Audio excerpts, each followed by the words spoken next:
महावीर भगवान की जय। जय बोलो विश्व सागर जी महाराज की जय। जय बोलो अरिजीत सागर जी महाराज की जय। मोक्ष मार्ग से नेतारम बेतारम कर्म भुवताम ज्ञातारम विश्व तत्वानाम वंदे तद्गुण लब्धे त्रैकाल्यम द्रव्य षटकम न पसहितम जीव षटकालेशा पंचानि चास्तिकाया गतिज्ञान चारित्र वेदा इत्यतन मोक्ष मूलम त्रिभुवनमयते प्रोक्तमर्हत विषय प्रत्येति श्रद्धता स्मृति से मजमानी सबे सुदृष्टि सिद्धे जय पे सिद्धे चौ बिहराणा फलम पत्ते बंदितारंते बोसमाराणा कमसो उज्जवण मुज्जवण निबाणंच साणंच निचणम दंसणांच नित्रम तवान माराहणा बगिया। नमोस्तु महाराज।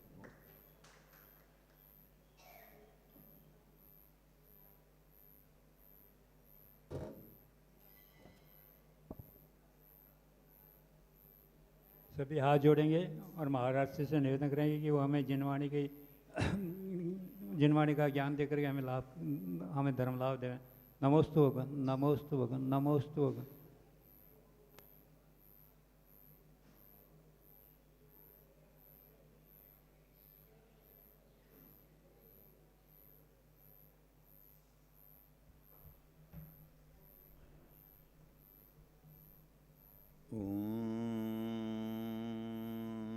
नमः सिद्धेभ्यः।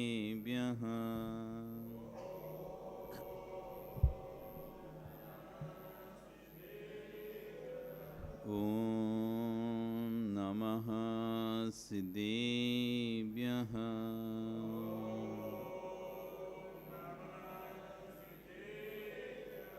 ॐ नमः सिद्धेभ्यः।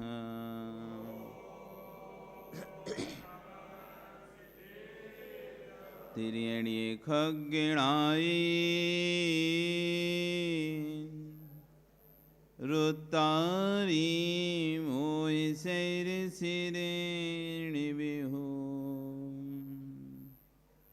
आयरी राउ पसियो परवादिन्यो भव्यजी लोए नमो वरियन्ताणं नमो सिद्धाणं नमो आयरीयाणं नमो वज्झायाणं नमो लोये सव्यसाहुणम्। बोले अनंत से परमेष्टि भगवान की जय हो। आदि ब्रह्मा आदिनाथ भगवान की जय हो। वर्तमान शासन महावीर भगवान की जय हो। आचार्य कुंद कुंदेव स्वामी महाराज की जय हो। आचार्य गुरु विश्व सागर जी महाराज की जय। अहिंसा में विश्व धर्म की जय। बोलो मुनि श्री 108 अरिजीत सागर जी महाराज की जय हो। बंधु वर्तमान शासन न्यायिक वर्धमान स्वामी के शासन में तीर्थंकर प्रभु की चरण निश्रा में बैठकर हम सभी यहाँ पर जिन देशना का श्रवण कर रहे हैं, ये जिनेन्द्र वाणी मनीषियो जगत कल्याणी है।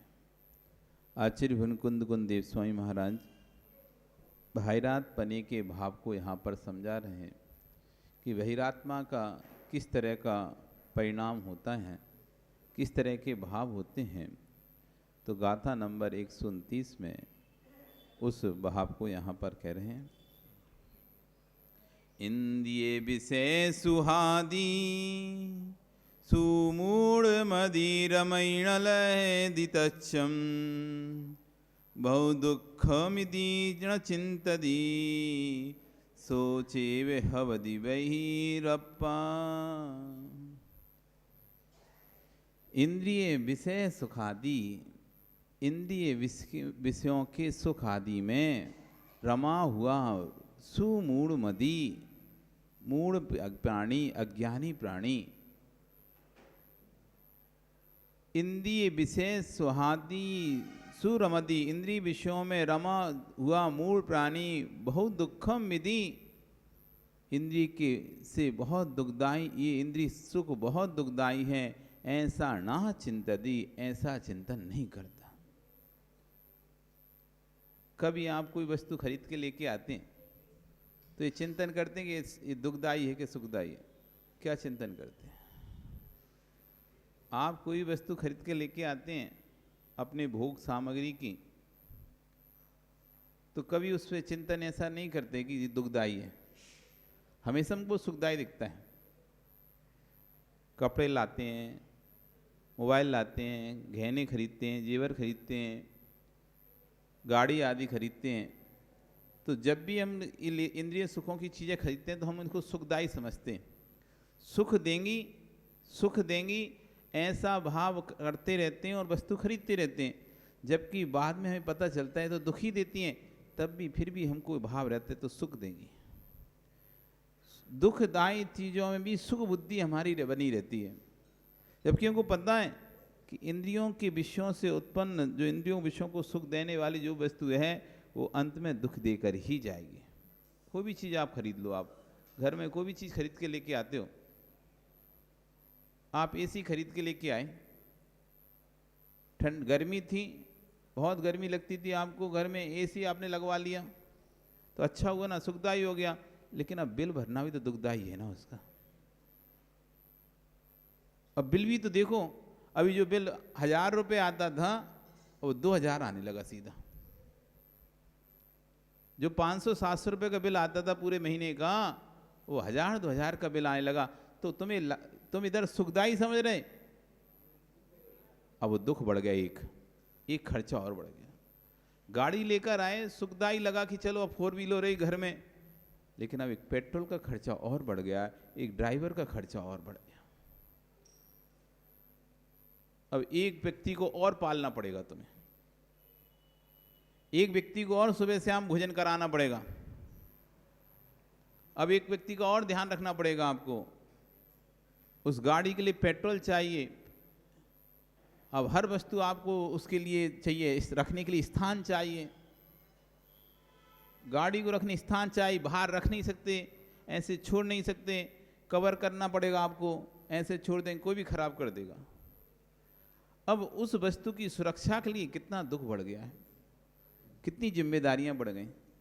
लगातार सुख है, भोग सामग्रियों को सुखों के लिए लेके आते हैं, लेकिन वो उस समय तो लगता है सुख है, लेकिन बाद में समझ में आता है ये तो दुखदायी है। तो आश्चर्य, अज्ञानी जो प्राणी हैं वो 5 इंद्रिय के विषयों में सुख में रम जाता है, और इंद्रिय सुख जो कि बहुत दुखदायी हैं उस पर चिंतन ही नहीं करता कि बाद में कितना कष्ट देंगे।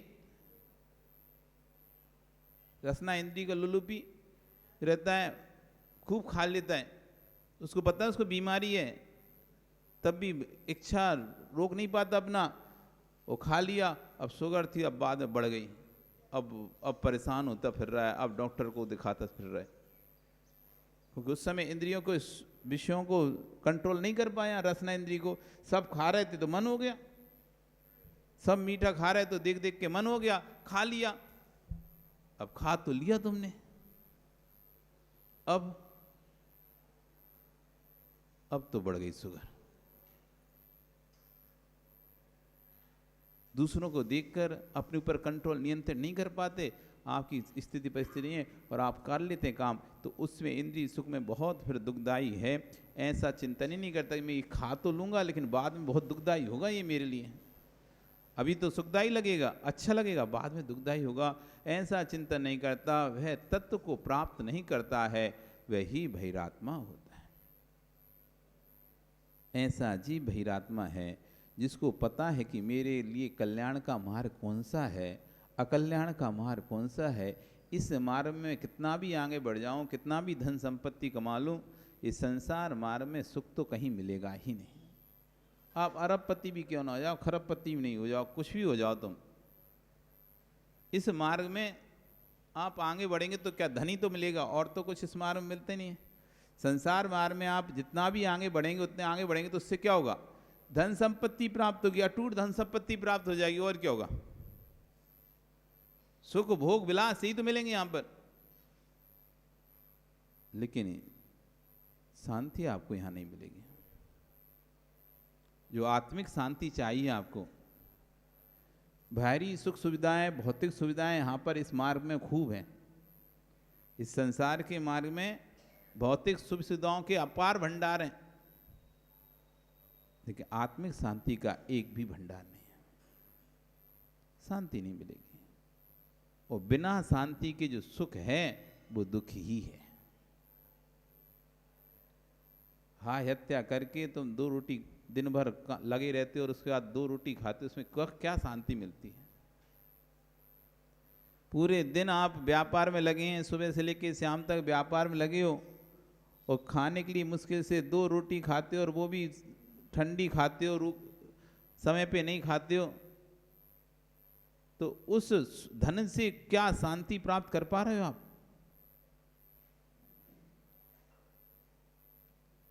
उस धन से शांति प्राप्त नहीं कर पाओ। जितना अधिक व्यापार बढ़ाओगे, जितना अधिक धन को संचय करने में समय दोगे, उतनी अशांति बढ़ेगी।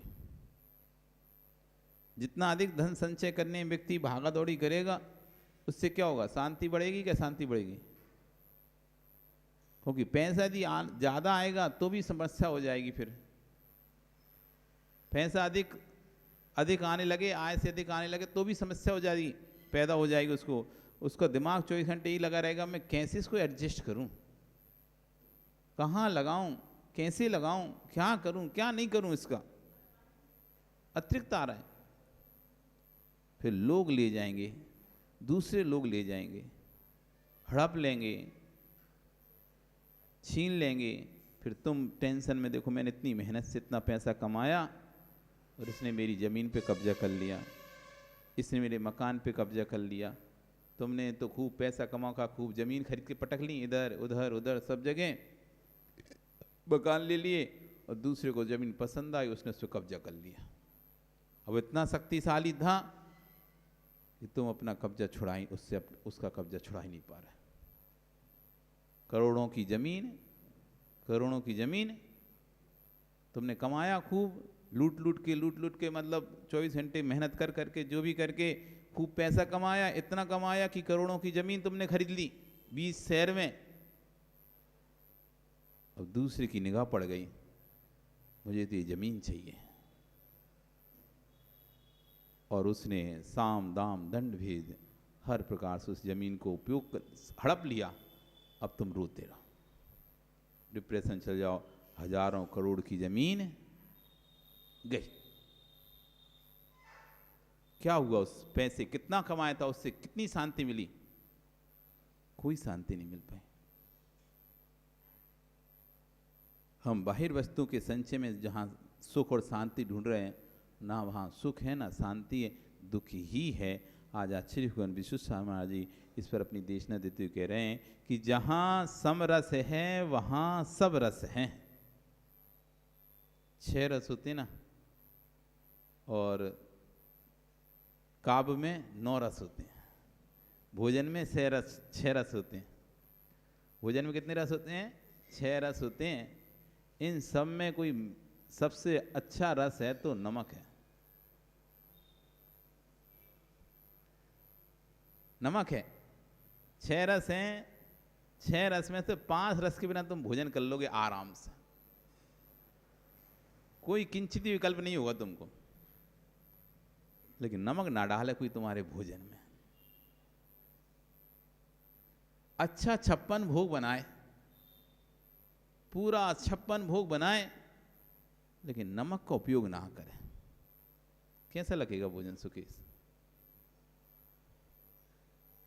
अच्छी गांठिया, नमकीन, चूड़ा, रोटी, सब्जी, पनीर सब बनाए, एकदम अच्छा भोजन बनाए, लेकिन बस नमक नहीं डाले, और ग्रास नीचे नीचे आएगा तुम्हारा, ये ग्रास ही नीचे।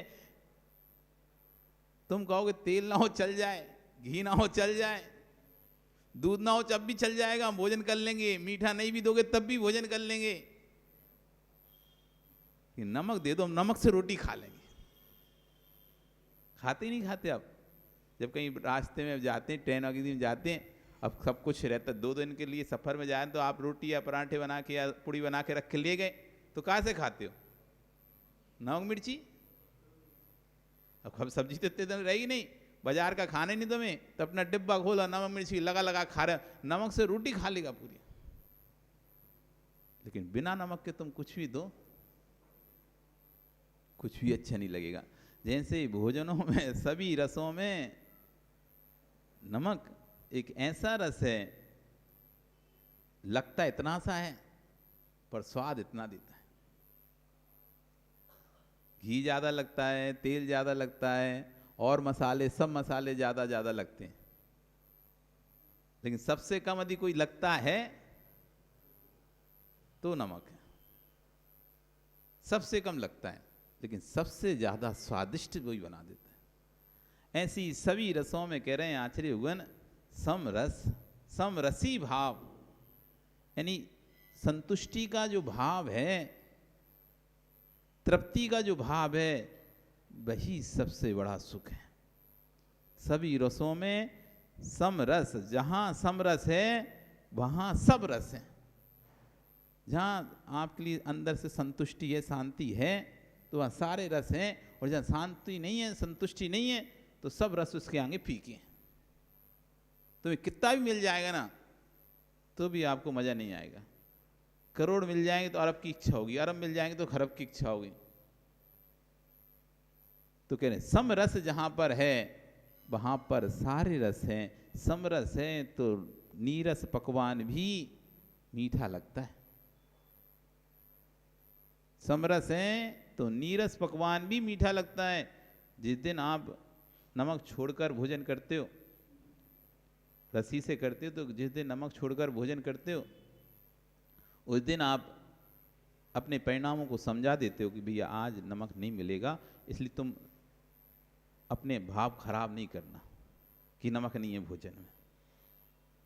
आपने नमक त्याग किया जिस दिन, तो उस दिन आप अपने मन को समझा देते हो कि भैया आज अपन ने नमक त्याग किया है, इसलिए आज भोजन में नमक नहीं मिलेगा। तो नमक ना मिले तो गुस्सा नहीं करना, तो आप बिल्कुल शांति से, नीरस भोजन भी शांति से कर लेते हो।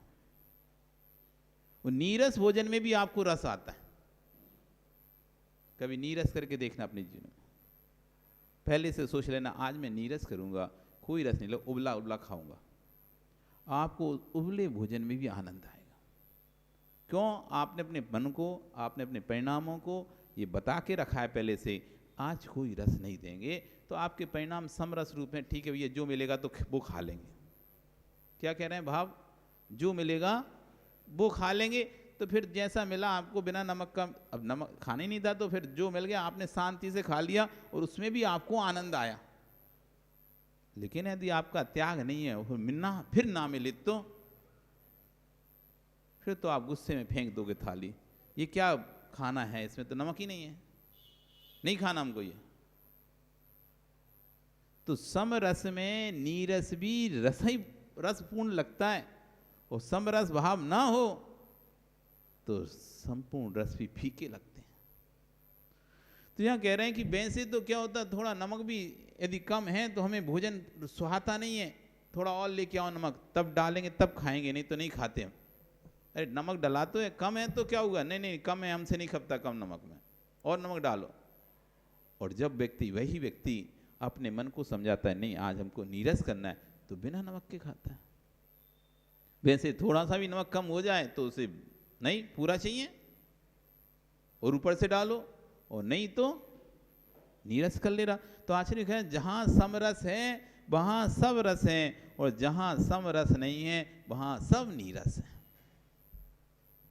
वहां अच्छे अच्छे पकवान भी नीरस है, सारी संपत्ति भी आपको जितना भी मिल जाएगा सब आपको कम लगेगा। जितना ही मिल जाएगा, एक व्यक्ति ऐसा होता भैया रहने दो, बहुत तो दे दिया तुमने, अब रहने दो, क्या कितना दोगे, और एक अभी तक क्या दिया, इतना से तो दिया है, और दो और दो और दो, जितना भी दो और दो और दो और दो। और एक व्यक्ति है भैया रहने दो रहने दो रहने दो, अब क्यों इतना। तो जहां समरस है वहां सब रस है, जहां समरस नहीं वहां सब नीरस है। साहित्य में 9 रस हों, चाहे भोजन में 6 रस हों, वे तभी तक सरस लगते हैं जब तक अंदर में समरस होता है। यदि हाँ तुम्हारे बेचैन परिणाम हो जाए, आकुल व्याकुल परिणाम हो जाए, तो चाहे यहाँ पर कितना भी हास्य रस चल रहा हो, चाहे संगीत रस चल रहा हो, चाहे मधुर रस चल रहा हो, चाहे वीर रस, तो कुछ भी नहीं, कोई भी रस नहीं सुहाएगा। साहित्य के 9 रस हैं, वीर रस, हास्य रस,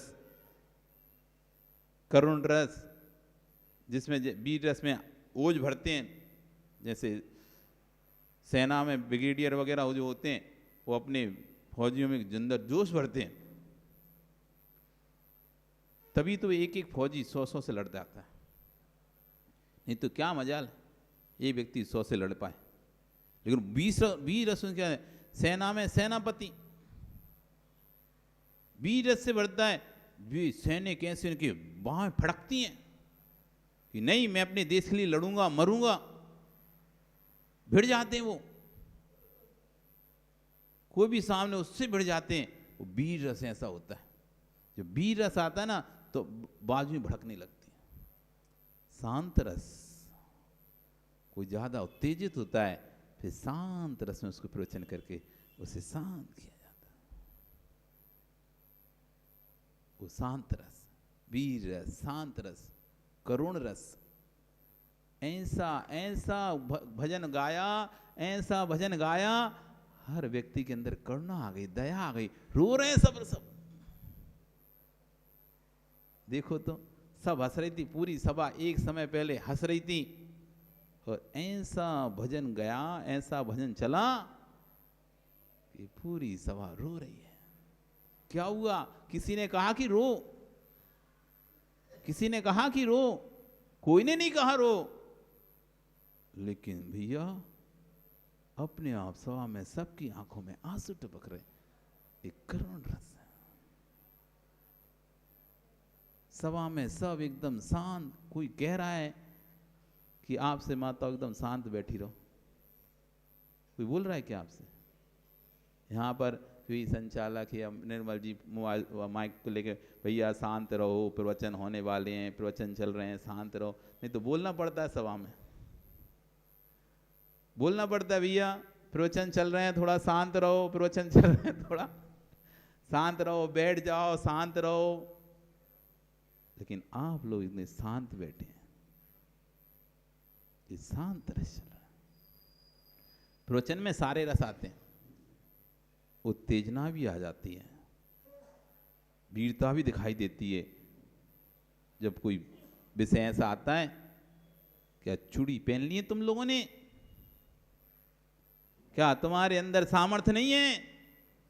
जब इन शब्दों का उपयोग होता है,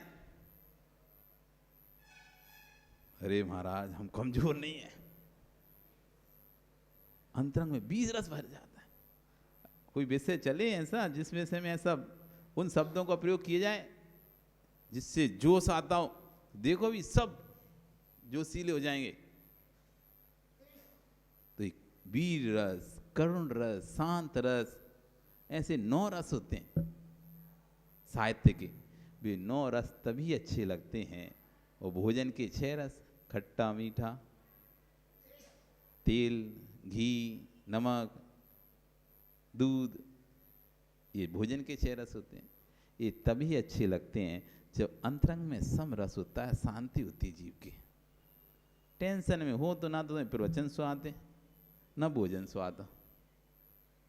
चाहे भले आप हास्य रस के कवि रहे हो, चाहे शांत रस के कवि हो, चाहे वीर रस के कवि हो, चाहे ओज के कवि हो, कोई से भी कवि रहे हो, लेकिन आपको कविताएं तभी अच्छी पसंद आती हैं जब सामने आप शांत रहते हो, दिमाग में कोई टेंशन नहीं है, कोई विकल्प नहीं है, तो फिर सब आपको पसंद आते हैं। नहीं तो चलता रहे कवि सम्मेलन, कुछ भी आपको नहीं सुहाता।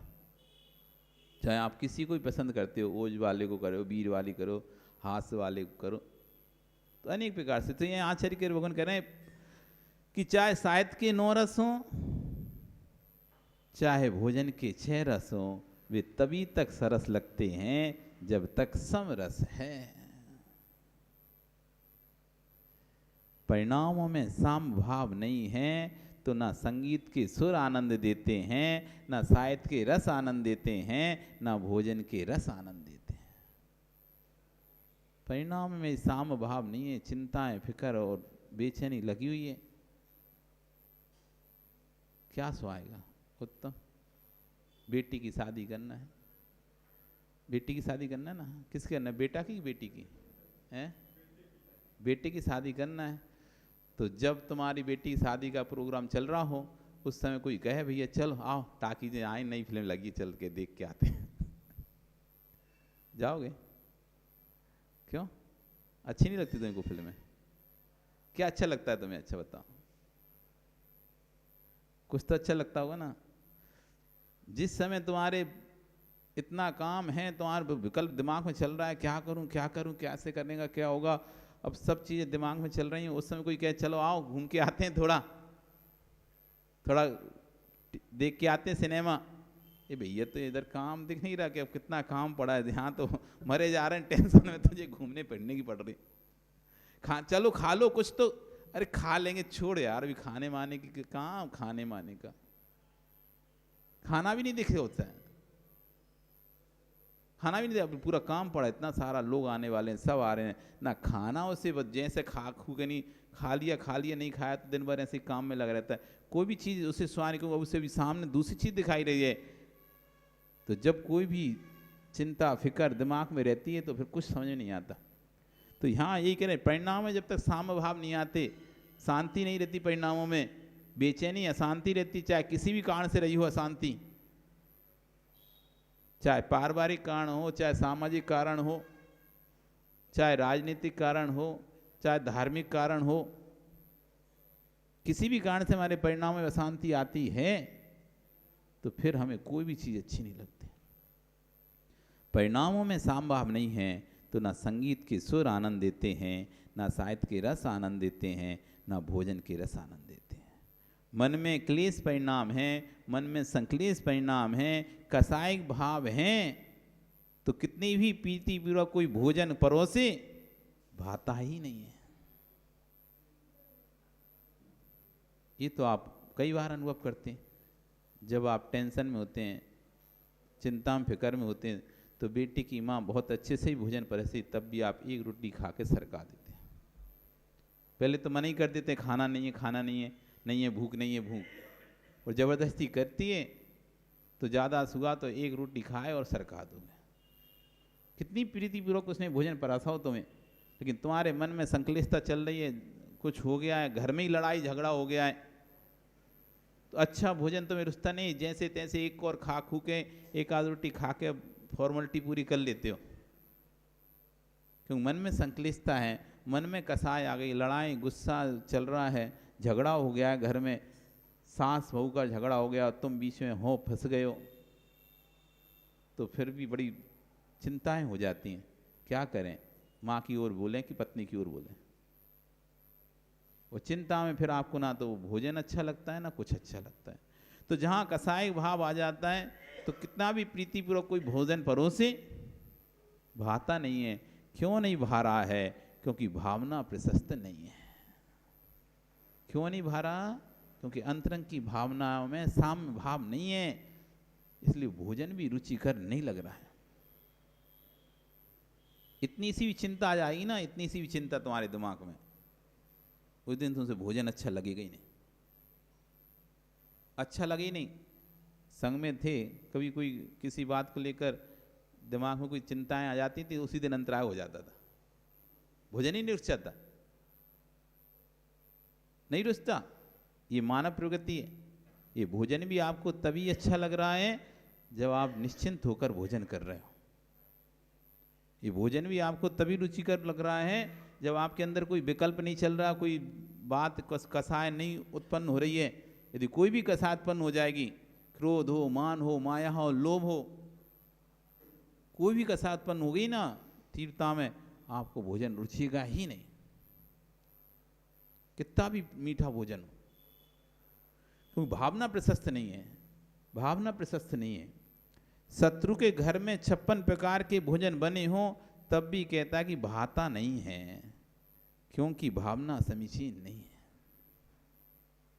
आपके जिससे बनती नहीं है, उससे के यहाँ शादी वगैरह भी है और आपको मजबूरी में जाना पड़ रहा है, क्योंकि आप समाज के उस पद पर हैं जहाँ पर आपको जाना ही पड़ेगा, लेकिन आप उसको बिल्कुल भी पसंद नहीं करते आप, लेकिन समाज के ऐसे पद पर हैं कि वहाँ आपको मना भी नहीं कर पाओगे। आप उस पद पर हैं तो उसके यहाँ बैठने उठने जाना ही पड़ेगा, आपको फॉर्मेलिटी के लिए भी जाना पड़ेगा, और वहाँ उसको वो तुमको भोजन भी कराएगा तो आपको बिल्कुल भी नहीं रुचेगा वो भोजन।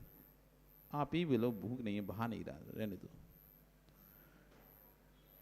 उसके घर का नीरस, उसके घर का सरस भोजन आपको नीरस लगता है, लेकिन जिसके प्रति समरस भाव है, जिसके प्रति प्रीति है, उसके घर का नीरस भोजन भी सरस लगता है।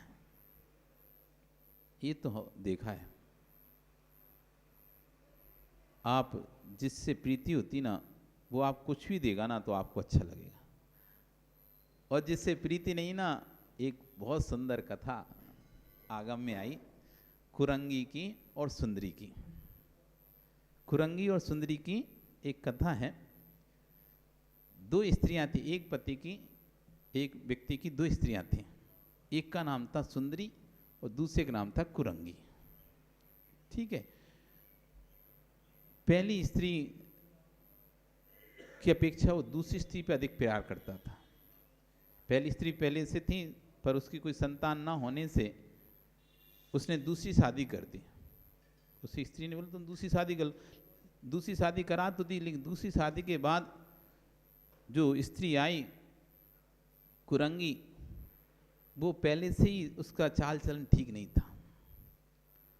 नहीं था, और युवा भी थी वो, और ये पति वो इसकी उम्र अधिक थी, तो पत्नी को तो इस पर राग नहीं था, क्योंकि वो तो युवा थी, तो उसको तो युवाओं पे राग आ रहा था। पर ये कम उम्र का था, मतलब अधिक उम्र का था थोड़ा सा, तो इसको उस पर राग आ रहा था। तो ये अपनी पहली पत्नी के पास ना जाके पूरे समय अपनी दूसरी पत्नी के पास ही रहता था। दूसरी पत्नी वो लड़ झगड़ के वो पत्नी दूसरी अलग हो गई थी कि मुझे नहीं रहना इसके साथ, पहली वाली के साथ। ऐसे करके तो उसने भी क्या किया, सारा इसको तो कुछ नहीं दिया, और उसको सारी संपत्ति उसी को देकर उसी के साथ रहने लगा। अब रहने लगा, इसको तो जो भी थोड़ा बहुत खर्चा पानी मिलता और अपना काम करती सुंदरी। वो कुरंगी अपना उसके साथ मस्त, जब वो बाहर काम पे जाता तो दूसरे लोगों के साथ मस्त। एक बार उस व्यक्ति को बाहर गांव से बाहर जाना था, तो बाहर गया गांव से, तो उसने देखा कि अब तो फ्री, और उसने अपना पूरा धन पैसा उन लोगों पर लुटाना शुरू कर दिया, जार पुरुषों पर। और धीरे धीरे करके वो सब जार पुरुष के घर का सामान धीरे धीरे बटोर लिए। सोना चांदी हीरे मोती जवाहरात सब धीरे धीरे धीरे खाली हो गया। यहाँ तक स्थिति आई अब घर में कुछ भी नहीं बचा, धीरे धीरे सब खत्म हो गया। महीने भर बाद जब वो वापस लौटा, लौटने से पहले खबर भेजी उसने कि कल मैं आ रहा हूं। अब तो ये सोचती अब मैं क्या करूंगी, उसको क्या खिलाऊंगी, घर में तो खाने को दाना भी नहीं है अब तो, और सारा तो मैंने लुटा दिया मौज मस्ती में, अब क्या उत्तर दूंगी। तो वो पहली पत्नी को खबर भिजवाती है, आपके पति आ रहे हैं, तो उनके पहले दिन तो संभालना पड़ेगा कैसे ही ना, आगे व्यवस्था देखेंगे फिर जो भी होगा। तो आ रहे हैं और तुम्हारे यहीं भोजन करेंगे, खाना तुम्हारे यहाँ खाएं, यहाँ तो कुछ था ही नहीं व्यवस्था, तो क्या खिलाएगी, तो भोजन यहीं करेंगे। तो उसका ठीक है, पहली पत्नी का ठीक है, कोई बात नहीं, हो जाएगी व्यवस्था, आप बोल देना भेज देना आप। और उसने बढ़िया खीर बनाई, पहली पत्नी ने खीर बनाई। ये पहुंचा घर, तो जैसे ही घर पहुंचा तो वो तो दूसरी जो पत्नी थी ऐसी उदास होकर बैठी है मुंह लटका के। अब उसने अपना तिरिया चरित्र दिखाया, जब पहली पत्नी के यहाँ जाना था तो मुझे फोन क्यों किया, मुझे संदेश क्यों भेजा, जब तुमने वहीं भोजन के लिए बोल रखा है तो मुझे क्यों संदेश भेजा, इसलिए मैंने भोजन तैयार ही नहीं किया, जाओ तुम उसके यहाँ खाओ, तुमने उसके यहाँ खबर भेजी ना। तो बोला मैंने खबर भेजी नहीं उसके यहाँ, मैंने तुमको खबर भेजी थी, मेरे पास बाद में आई है, पहले उसके पास खबर गई है, अब तुम उसी के यहाँ भोजन करो, जाओ, नहीं कराऊंगी आज मैं तुमको। और घर में तो कुछ था ही नहीं, कराती भी क्या। तो अब उसको पति को गुस्सा आ रहा कि मैंने उसको भेजा नहीं, उसने क्यों तैयार करा, उसने क्यों तैयार करा। उसको तो गुस्सा उस पर आ रहा पहली पत्नी पे कि उसने क्यों खाना तो बनाया, जबकि हमने तो बोला ही नहीं तो उसको खाना बनाने के लिए हमारे लिए। वो जाता है और जाकर इधर वो पत्नी तैयार बैठी हुई कि आएगा, तो बढ़िया खीर लगा कर रखी थी, और उसने इधर खीर के लिए जो आया खुश थी, वो तो बढ़िया सज धज के बैठी थी कि आएगा आएगा चलो बहुत दिनों बाद। तो ये आया, ये तो और वहाँ आए और लड़ाई झगड़ा गुस्सा करने लगा, नहीं खाना तुम्हारी खीर, रखो ये। ऐसे वहाँ पे सरका के चला गया, नहीं खाई इसने। अब वापिस वो पहली पत्नी दूसरी पत्नी पास आया, देख मैं उसको डांट कर भी आया, गुस्सा कर भी आया हूँ, और खीर खाकर भी नहीं आया। उसने बहुत अच्छी खीर बनाई थी, मैं खा के नहीं, मैं तेरे हाथ का ही खाऊंगा खाना, मैं तेरी हाथ की खीर खाऊंगा। अब भैया वो तो अब फिर लफड़ा हो गया, तो ये क्या करें अब घर में तो कुछ है नहीं, से खिलाऊं कहां से परमेश्वर को। उसने कहा क्या करें क्या करें, इतना रागी, अच्छी खीर छोड़ छाड़ के आ गए वहां पे। अब मेरे हाथ का खाना है, अब मैं घर में हो तो क्या खिलाऊं इसे, है ही नहीं कुछ। तो क्या किया, ये बरसात का समय था, तो बरसात के समय में क्या है, गाय को जो मल होता है ना, गोबर, वो पतला हो जाता है। गाय जो गोबर करती हैं वो पतला हो जाता है, पतला गोबर, और वो अनाज खा के आती हैं खेतों में से, जो भी खा के आती हैं, तो वो सीधा सीधा अनाज, ये गर्मियों के समय में पतला हो जाता है। गर्मी के समय रहता है ना, तो ये धान कट जाते हैं, धान कटने के बाद खेत रहते हैं, तो वहाँ पे जो अनाज दाने वाने पड़े वो खा खू के आती हैं, और इसके बाद उनका पेट पतला हो जाता है, तो वो निकलता है फिर पतला पतला। तो वो गई एक पात्र को लेकर, वो गोबर जो कि गाय ने पतला पतला गोबर किया, वो भर के लेके आ गई। अब कुछ था ही नहीं खाने का, पतला गोबर, और उसमें क्या थे, गेहूं के दाने बीच बीच में थोड़े थोड़े कहीं कहीं, और ला के उसके सामने रख दिया। इतना रागी इतना रागी इतना रागी, गेहूं के दाने, वो गोबर खा रहा है, वाह क्या खीर है, क्या इलायची डली है, क्या इसमें चिरौंजी है, क्या किसमें से। और वो देख के सिर पटक रही, देखो तो कैसा रागी है कि साली धान की खीर छोड़कर ये खा रहा है गोबर, उसे उसमें भी राग आ रहा है। तो जब जिसके प्रति राग होता है उसका गोबर भी वो गोबर भी खिलाए तो मीठा लगता है, और जिसके प्रति द्वेष होता है वो खीर भी खिलाए ना तो फीकी लगती है। सब पढ़ो ग्रंथ, ग्रंथों में सब मिलेगा। ये सब कहानियां कोई काल्पनिक बना के नहीं बोल रहे हैं, ये सब आपके वर्तमान युग के ग्रंथों में ये सब मिलेंगी आपको। वर्तमान युग के ग्रंथों में सब कहानियां आप पढ़ोगे, पद्म पुराण पढ़ो, आधे ज्यादा कहानियां तो उसी में मिल जाएंगी। ये सब उसमें राग की तीव्रता बताइए, जब राग की तीव्रता बताए तो बताया कि राग की तीव्रता में व्यक्ति गोबर भी खा रहा है तो उसे खीर लग रही है, उसे गोबर भी हलवा लग रहा है उसे, और यहाँ खीर भी बनाई थी तो वो भी खीर उसे स्वाहा नहीं रहती, क्योंकि उसको से राग था ही नहीं पहली से। तो आचार्य भगवान कह रहे हैं कि राग में नीरस भोजन भी सरस लगता है, और द्वेष में सरस भोजन भी नीरस लगता है। इसी प्रकार तत्वदृष्टि ना समझने वाले व्यक्ति को सुख में दुख लगता है और दुख में सुख लगता है। आपको लगता है महाराज को दुख होंगे, कष्ट हैं, संकट हैं, अरे बहुत कठिन मार्ग है महाराज जी, तो इसमें कैसे होगा, नहीं हो पाएगा। एक वो छोड़ने के लिए तो कितना सोचना पड़ता है, एक अदरक छोड़ने के लिए तो कितना सोचना पड़ता है, फिर तुम तो पूरी छोड़ने की बात करो तो फिर तो भैया। एक पेय पदार्थ छोड़ने के लिए कहा जाए कि बाहर का पेय पदार्थ नहीं पीना, तो 100 बार सोचना, 1000 बार, लाख बार सोचना पड़ता है, नहीं हो पाएगा।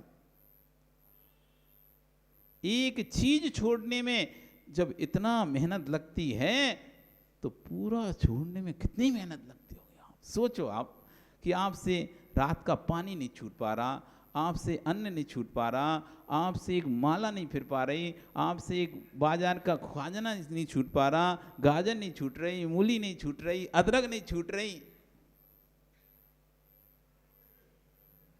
सोचो आप, उसमें भी आप बोलते हो महाराज ये तो नहीं हो पाएगा, खाना बाहर का सब में, सलाद कैसे खाएंगे?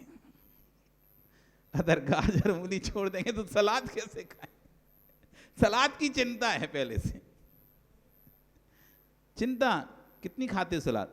कभी कभी खाते हैं, लेकिन अभी सोचना तो पहले से पड़ेगा ना। सलाद कैसे खाएंगे, ये कैसे खाएंगे, वो कैसे खाएंगे? जब एक चीज छोड़ने पर इतना सोचना पड़ता है तो महाराज इतना पूरे ही छोड़ने की बात करें तो फिर तो भैया गड़बड़ हो जाएगा। इसलिए आपके काम में तो सुख तो है ही नहीं, दुख ही दुख दिख रहा है। बाजार का खाने मिलेगा नहीं, चाट खाने मिलेगी नहीं, बाहर पानी पीने मिलेगा नहीं, रात में खाने मिलेगा नहीं, फरारी खाने मिलेगा नहीं, ये करने मिलेगा नहीं, वो करने मिलेगा नहीं, बहुत दुख हो जाएगा हमको। तो ये आपका मार्ग तो बहुत दुखी वाला मार्ग है। क्यों पन्नाला? कष्ट वाला मार्ग है ना, कष्ट वाला मार्ग है। सुख मार्ग को आपको कष्ट वाला मार्ग दिखाई दे रहा है। जो कष्ट वाला मार्ग है, सुबह से लेके शाम तक पहले तो सुनो 4 बातें दूसरों की, फिर गधों जैसे लगे रहो काम करते, खाओ पियो सो जाओ, पूरा समय मेहनत करते रहो और उसका भी 2 हाथों से कमाओ और 1 हाथ से भी शांति से नहीं खाओ। खाने बैठो तो भी फिर सुनने मिल जाती वहाँ भी। जैसे ही थाली पर पैरा कॉल तोड़ते हो और सामने वाला अपने टेप रिकॉर्डर चालू कर देता, ये हुआ आज घर में, ऐसा हुआ, उनने ऐसा बोल दिया हमसे, उनने वैसा कह दिया हमसे, हम तो दिन भर काम करते ही रहते हैं, कौन सा सोते हैं, कौन सा बैठे रहते हैं, और टेप रिकॉर्डर चालू। अब तुम एक इधर एक एक कॉल निगल रहे हो, वो टेप रिकॉर्डर चल रहा, दिमाग आपका गर्म हो रहा है, दिमाग गर्म हो रहा है। तो और कोई टाइम नहीं मिलता खाने के अलावा, इस समय छोड़ के बोलना। तो वो भी बोलती कब बोलें, कौन से समय रहते हो तुम?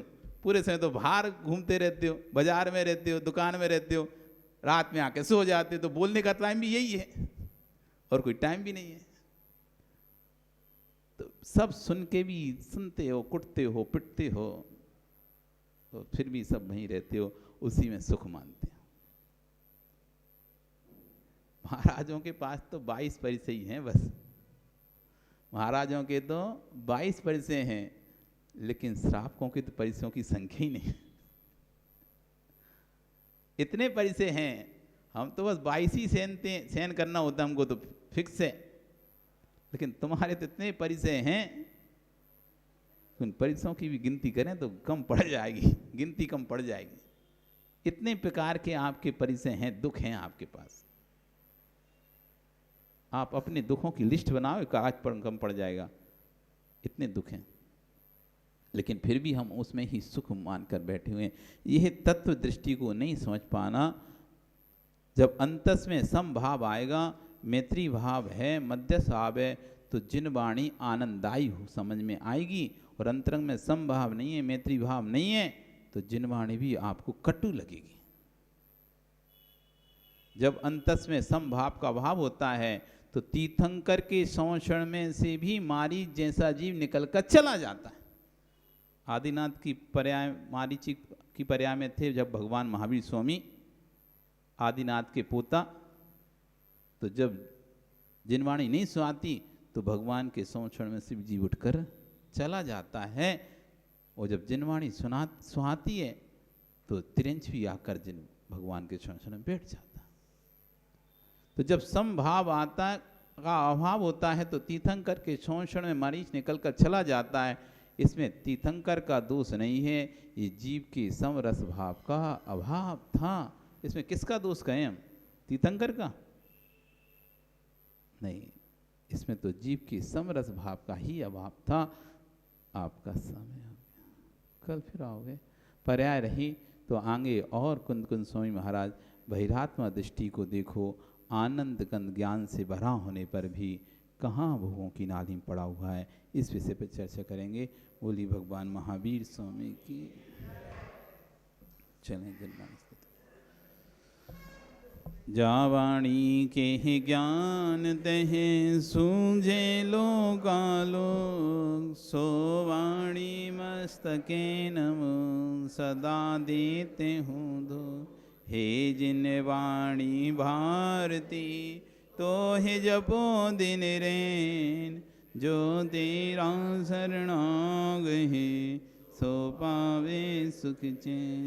देवी बजू अरिहंत को गुरु सेव्यो निर्ग्रंथ, दया धर्म बालु सदा यही मोक्ष का पन, यही मोक्ष का पन। 9 वर्णम।